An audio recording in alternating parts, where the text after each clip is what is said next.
Father Carlo Crespi.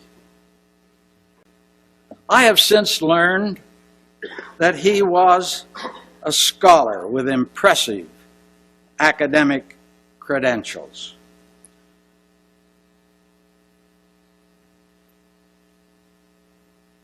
Doctorates in anthropology, engineering, music.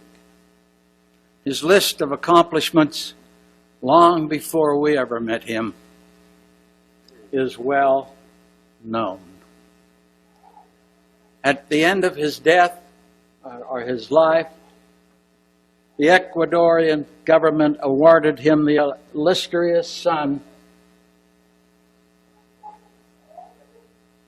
of Cuenca. In 1982, at his death, Italy conferred the Medal of Merit of the Republic upon him.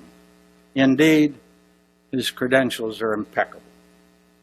The Crespi Ancient Artifact Collection of Cuenca, Ecuador, compiled by Glenn M. Chapman, 1998. Father Carlo Crespi, who comes from Milan, has lived in the small town of Cuenca, Ecuador, for more than 50 years. He is a priest of the Church of Maria Auxiliadora. Crespi was accepted by the Indians as a real friend. They used to bring him presents from their hiding places. Finally, the father had so many precious objects stored in his house and the church that one day he received permission from the Vatican to open a museum.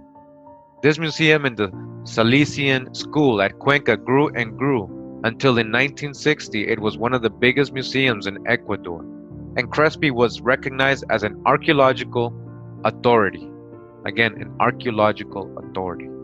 But he was always been a rather embarrassing servant of his church, for he asserts vehemently that he can prove that there was a direct connection between the old world, Babylon, and the new world, pre-Inca civilizations. Again, Father Crespi, who lived amongst the Indians in Ecuador, who was collecting all this archaeological stuff they were giving him, right? Who had evidence and proof because he was seeing it, he was living it.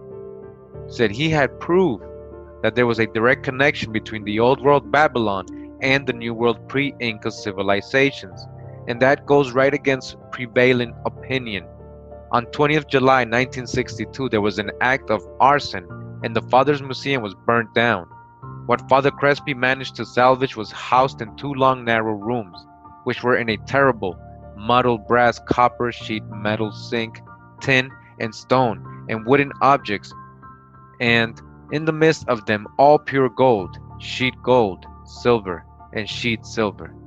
Eric Van Danken, in his book Gold of the Gods, says, "In this treasure, let the Vatican Grail guardian Father Crespi of Cuenca be the key witness to the pre-Christian origin of the metal treasures. He said to me, everything that the Indians brought me from the tunnel dates to before Christ. Most of the symbols and prehistoric representations are older than the flood. Older than the flood. We're talking about antediluvian, right? Ancient times before the flood. Father Crespi has partially stacked his metal plaques by motives. For example, those with pictures of pyramids, antediluvian pyramids in America. I took a close look at more than 40, and some of them are reproduced in this book. All the pyramid engravings have four things in common. A sun, but more frequently several suns, is depicted above the pyramid. Again, a sun above the pyramid. What do we know that as? Snakes are always flying next to or over the pyramid. Snakes, or are we talking about dragons? Flying serpent, Quetzalcoatl? Again, snakes are always flying next to or over the pyramid. Animals of various kinds are always present.